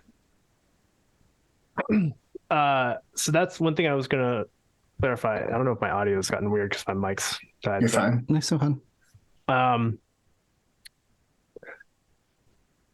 In the relation of things, because there's been a lot of moving things, and I was out for a second. Is Anko still with Paul in the dropship? This appears to have been after the jump ship was sent away. But the dropship is still here. So hours after the discovery, but not. Then I wouldn't be here, would I? Because I would have gone Did you with leave the with the jump ship? That's what I thought the plan was. Sure. Then you're not here. Okay, well then in that case, I would have left. Yeah, I would have left Lachlan to like care for Paul's like needs. Yeah. I'll help him get onto the station because he's an expert and can probably help. Exactly. I did break it. Lachlan, there is an extensive preserved wine cache on here that, while may not be worth a lithium fusion battery, I mean, they're 200 plus years old and thoroughly irradiated. Totally valueless. Yeah. And totally irradiated. Yeah, well, they got broke. You will die if you drink these. They were great before. Wow. Yeah, he regales McDougal with, stuff that he found, like most, like the overview. Like there's the desk that had the hologram stuff. We definitely want to take one of those at least to try to, sell it to somebody that could redo that. The ones that are in the galley? Yeah. Okay. Like not the whole galley, but at least just one of the sample. tables. Yeah, I got it. Yeah. Yeah, making sure you get a sample of everything. He takes it. He gets out of a shower and immediately talks about a better shower. You want to take one of the shower units as well? He definitely wants to take one of those because the heck. Why not? Awesome. Right? It was an interesting experience for him because it's like stuff that he heard about. There's manuals, but there's no examples. So now he has an example. Yeah, and he does go on about how long he spent as a prisoner listed because he basically broke into the station via the treasure of Fool's Gold. So I actually just want to recap this so that there are no loose ends, and if someone feels there's a loose end, I can answer any questions. Your wife originally detected a dropship that was emitting a signal, and the signal was basically boosting another signal. And triangulating the location of where this jump ship was coming from was what she had done. She had taken a name that people had called this jump ship. It's basically like a code word, the Victory at La Mancha.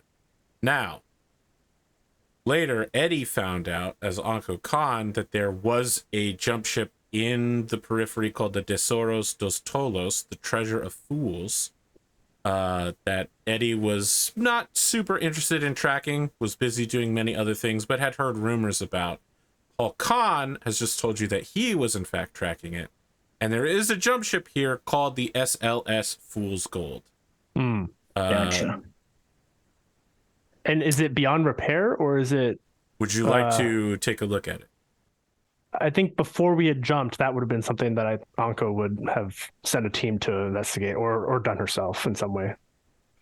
The thing that concerns you about the Fool's Gold is that it appears to have been converted to require no crew members.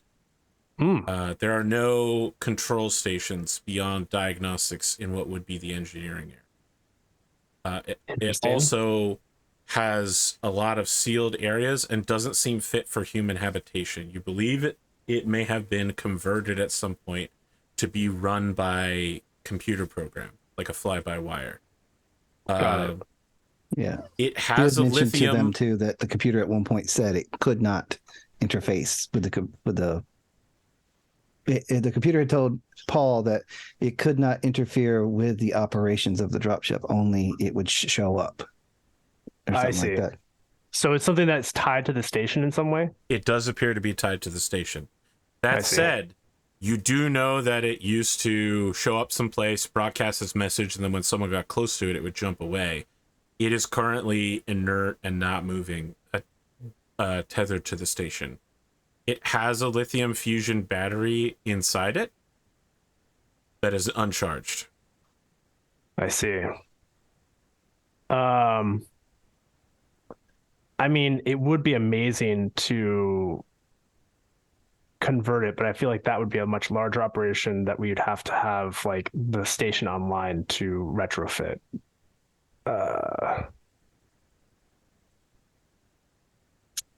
It would be something that would take weeks rather than days.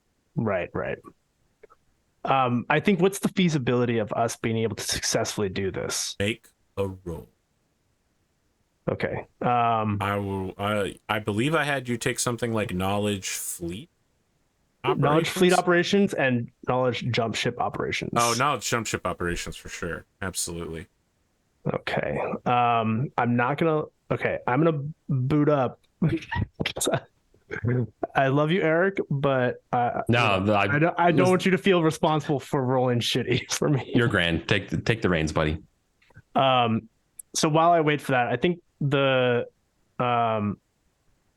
question I have here, or the main thing I'm trying to answer here is, can we salvage this jump ship in a way where either it tries to jump with the trickle, since it's unmanned, like if somehow we can direct it to jump to a place that we can then do more appropriate retrofit.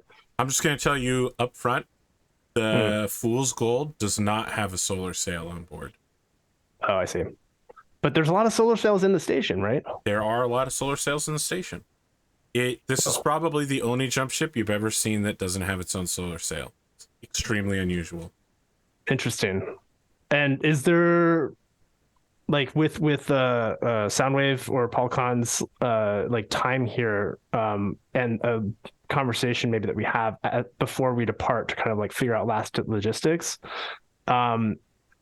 is there anything with this jump ship that allows it to recharge without those solar sails?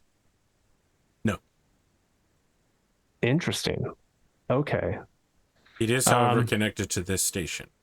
Right. So before we disconnect that giant station battery, like maybe there's a way for us The station battery has no charge in it.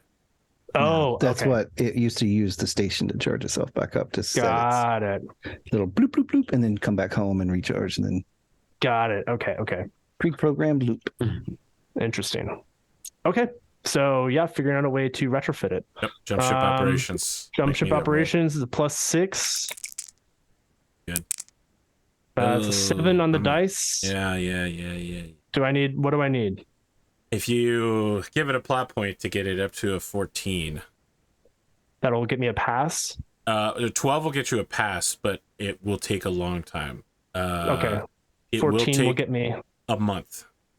a month for You'll have the to 14. stay here an extra 3 weeks if you Yeah, with a 14. Doesn't seem worth it. I mean, is there... This man's looking at a historic find of a lithium fusion battery, but because he's got the big one from the station, he's like, is it really worth it anymore? Like, just a jump ship that's automated? Yeah, no, it's nothing. There's nothing worth about that. Okay, so... Yeah, I mean, I think from a logistics standpoint, you know, what... do we have the supplies to make this work? Yes, but you don't know what it will do when it turns on. That's fair.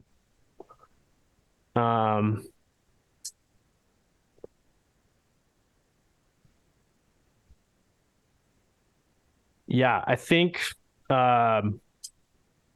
you would need a Star League era programmer versed in several disciplines to reprogram the ship from the engineering diagnostic bay panel to do what you want it to.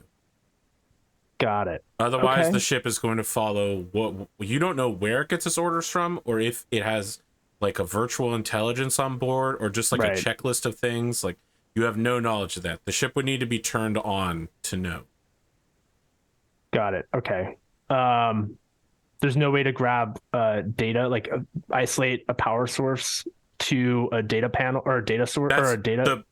Repowering the ship is what the 2 It's- weeks is. Yeah, like I mean, I'm not trying to repower the whole ship. I'm just Okay. trying to power like this maybe not the central computer, but like the data stores or the navigation computer. that will And take less time.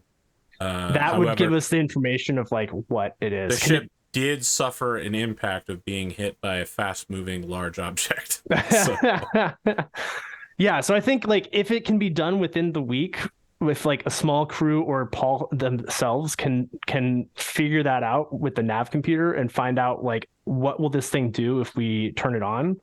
Paul? Otherwise, you know what, Paul? You've hacked some Star League stuff recently. Go lot. ahead. Make another hacking roll, please. The other ones ended so well. Yeah, the Oh, LSTLF jeez. codes again. Yeah, All right. can I give him a plus to my... he doesn't need it. That's so that's 7. So it's 15. Okay. You isolate I'm smart. part of the data, you run some power through it, you try to figure out what you're looking at. This ship is run by the central computer of the station. Without the central computer of the station turned on, it's a floating brick. All right. So it'd have to be So what it does is it manually docks, programmed, which you it can't do. receives It's not a meant list for of people. orders, which it then executes. And then when it comes back to the station, it wipes the previous orders. And and restarts Yes. because it charges and then charge is full With and then it starts the that option. said, you have commander level clearance identification on you. I do. That runs the question: is there enough of the computer systems up where I could get a terminal version, like a There portable? is a terminal in the engineering bay. Could this be like a solo jump ship operation where like Paul can just fly this thing because he's got commander level clearance? My own personal dropship. Yeah, he gets a fever, he gets sick, and then he just dies alone in space. Well, I'm not. Yeah, he wouldn't be absolutely alone, but like minimal crew, like skeleton crew kind of thing. Yes, such a thing is possible aboard this ship, you believe. Like there's automated repairs and things like that potentially if we get this thing online. It isn't capable of automated No. repairs. Okay, You could get it home and tear it apart. It's probably the best. fair enough. That's kind of the goal. Yeah, The best scenario is docking it, get it to someplace you can dock it, and then leave it there until you get home, yeah, and exactly. then tear it off like a tick. Let me ask here, does everyone have 10 to 15 more minutes? I can. 10, yes. 15 is starting to push it for me, All but right. I can. I think that we can speed run through some things here. Okay. By the way, I love this. If you leave this jump ship behind and all of the problems it will bring to you, we can jump back to the Inner Sphere and to Whittington. This episode, right here. That's fine with me. Yeah. Okay. When you hit your first Send it. Comstar system, all of you receive 2 years worth of messages as it's late 3039. You receive a message, Anko Khan, from a particularly dogged private detective who you sent to Valentina. It informs you that an ensign on board your personal ship, Ensign Nathaniel Cornerstone Manassas, is in fact a spy for the Draconis Combine. Oh, good. Who has orders to steal the ship.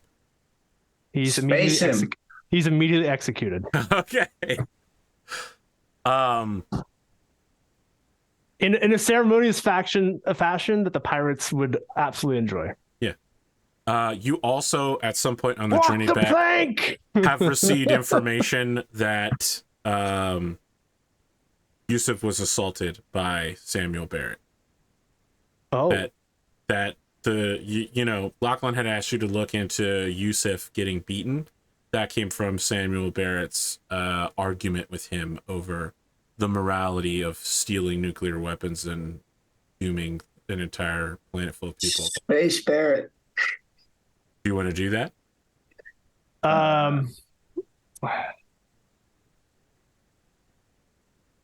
That's a tough call. Barrett has made it clear that he is not going to hide the fact that you guys have stolen nuclear weapons when you get back to the Inner Sphere. That's also not necessarily the worst thing, because kind of the whole point of having the nuclear weapons is other people knowing, so that it's a deterrent for invading Whittington. Yeah, letting someone who punched their officer or whatever, we can make up a story about why we have bad blood, and he's just using this as an offense, and this is super easy. That's definitely that's definitely how I think we should play it. He's a troubled individual. Hold on. He's a troubled Irishman. Look. Wow. I mean, this is kind of Disturbed. Not necessarily going down a dark path, but this is definitely in line with Anko, where she currently is in the Whittington political sphere. Is she's essentially the information rumor mill. Creating that kind of thing. That said, she is currently dealing with moral complexities of having her kids think that she's the bad guy. Yeah, because you are. So I think there's okay, this is the route that we need to take, but she's starting to second guess. I mean, Barrett is being kept alive. And we're going to try to dim down the whatchamacallit, You're gonna just basically say he's a disturbed individual. Disgruntled the former idea employee. is we're going to use him as a starter of the rumor. A deniable asset. It's we're gonna be able to be oh no, this guy's just making up stuff that and we can be no, it's all lies, but really then everybody realizes that Whittington now has Whittington has nukes. Okay. Lachlan, you have received a message from the Primus. Also, actually, I'm sorry, this is just a little touch that I think Lachlan would do, because he's just the worst kind of asshole. The way he wants to burn Barrett is that Barrett betrayed his contract, so that Barrett did not betray his contract. Yeah, I know, that's what I'm saying. Okay. That's the lie. Basically, what Lachlan is going to put out is that the reason why they separated is because Barrett violated the terms of his contract, and basically he's trying to burn disgruntled former employee. Yes, I know. Yeah, exactly. And he's trying to basically, the whole point is I want him to be guilty, everyone to think that he is guilty of the thing that ended up that he was protesting against the whole time. Okay, that's incredibly cruel. We'll come back to that at a later date. That's a great. You received a message, Lachlan, right from the Primus of Comstar, apologizing for the behavior of some of the more zealous members of her commitments. And your next 3 years, as of the date of the sending of this message, which was a while ago, your Comstar fees will be lessened by 0.5%. as a apology for the hardship that you suffered. She does note that despite the magic of Comstar, she cannot, in fact, bring back the dead. In a sort of apologetic, humorous aside. You're muted again. I don't think I am. Am I? Oh, maybe you just weren't loud enough to pick up. I was just being quiet. Yusuf, you have almost no messages for you. It's rough. That's so depressing. All by myself. Lachlan, you have received hundreds of messages from your operatives across Whittington informing you chronologically of a slow campaign by Tamari Hiroka to take control of the government, not sell that wheat that you demanded that she sell to the people, and continues to, in fact, sell to a private partnership in the periphery.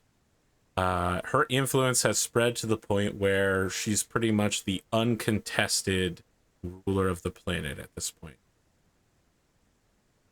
There was also a massive war while you guys were gone. I know I forgot to mention that part. There was a huge war that lasted through most of 3039, and it ended recently.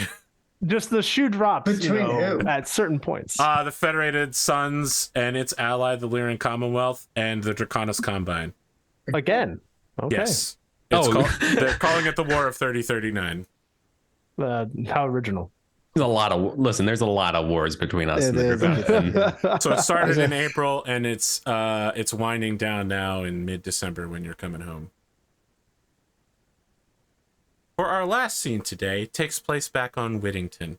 There's so much to do when you arrive. Dropships to restore, a giant ship battery to be taken out of one station and plugged into another. You have to handle the kerfuffle of firing Barrett, who's put several protestations in against Yusuf Wheat in the Comstar MRB, who are now opening a legal case against Lachlan McDougal for slander against him, and an inquiry is going to be formed asking people to attest to the events. With that said, all of you find yourself invited to a ceremony hosted by Duchess Harmony Lake in honor of the expedition. Even you, Paul Kahn. The four of you are invited to her office before the ceremony goes off.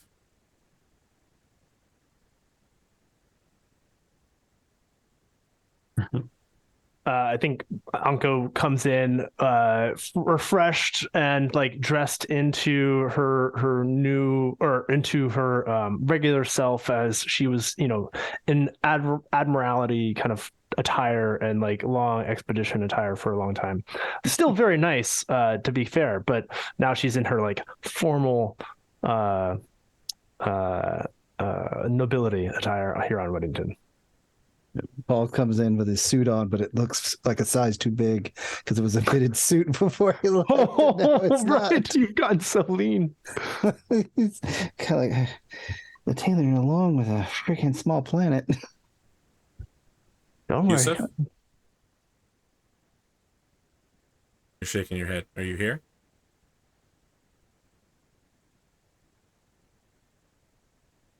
Uh-oh. Can you hear me? Yes. Now Yeah. we're here. Okay. I just want to make sure you were or were not attending this meeting. Hold on, you're like freezing for me. Uh-oh. I'm hearing a robot. AP, you were talking to me and you Okay. said you wanted to know, but or not. Are you attending this meeting? Am I still? No, because I basically I don't actually. Here's the question though: would Lachlan require me to be there? Like, do I have a vote and stuff? Because basically, I have to vote for whatever Lachlan says. I'm basically his dog.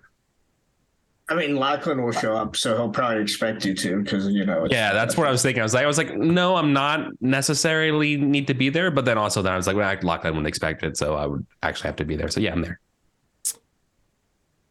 It's unusual to you the amount of work that's happening in these offices as all of you arrive. A number of government functionaries, bureaucrats, even several speechwriters leave the room before you enter. The Duchess stands up and offers each of you a handshake and then gestures for you to sit down. Yep. Yep. Okay, so I just wanted to cover a few things here before we go out here and have your little award ceremony. Yusuf? Yeah. After the awards ceremony, you'll have 24 hours to vacate my planet. You've been exiled. Okay. Your actions militarily are unacceptable to me.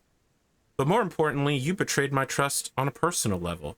And while you may be a citizen of the Federated Suns, you are not in any way allowed to come back to this planet.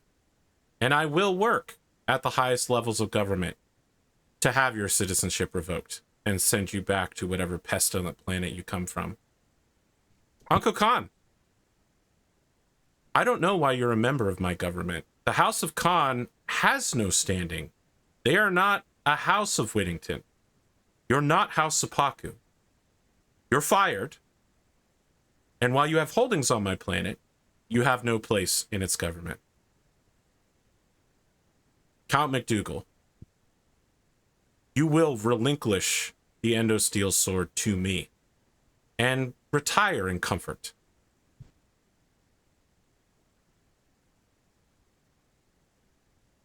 Mr. Khan, Baron Khan, I apologize for everything that happened to you. Thank you for your service.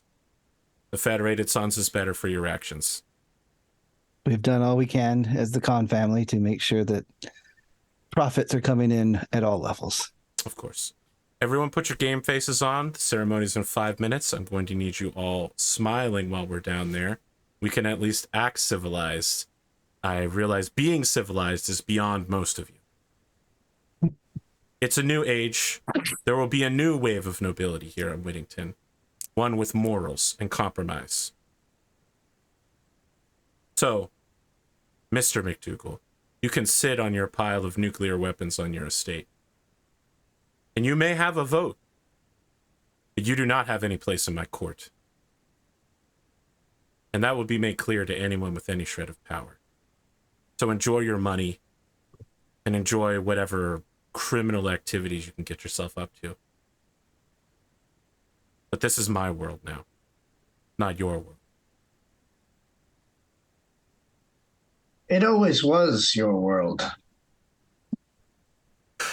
So she just stands up and grabs a speech off of the table and starts heading down to the ceremony. Lachlan, he's just wearing a bemused smile and chuckles to himself, I think, and just like follows her.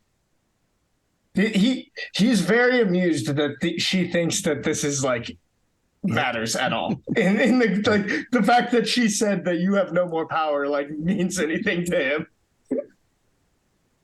him. Yeah, I feel like this is kind of the slap in the face or the it was meant to be. Yeah, exactly. Like it was like Anko Khan knew that she was following a path that could lead to rubbing some people the wrong way. And yeah.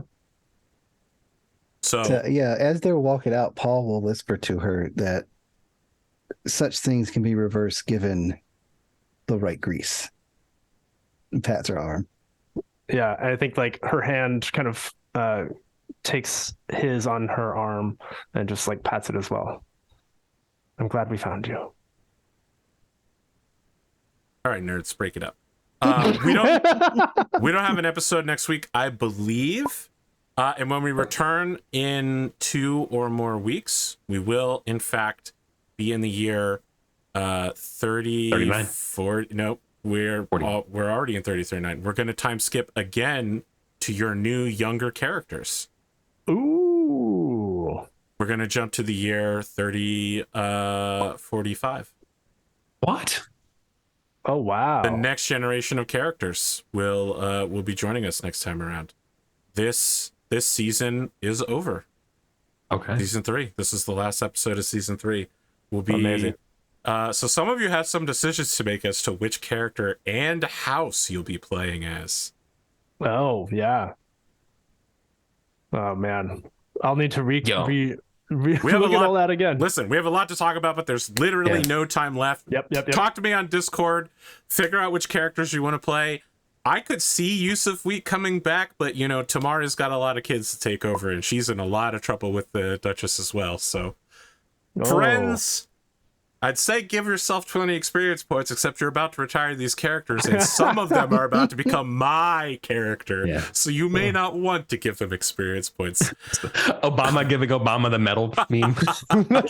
There's your experience points. All right. We went way too long. We're out. Have a good day. Yeah. Take it easy. Y'all.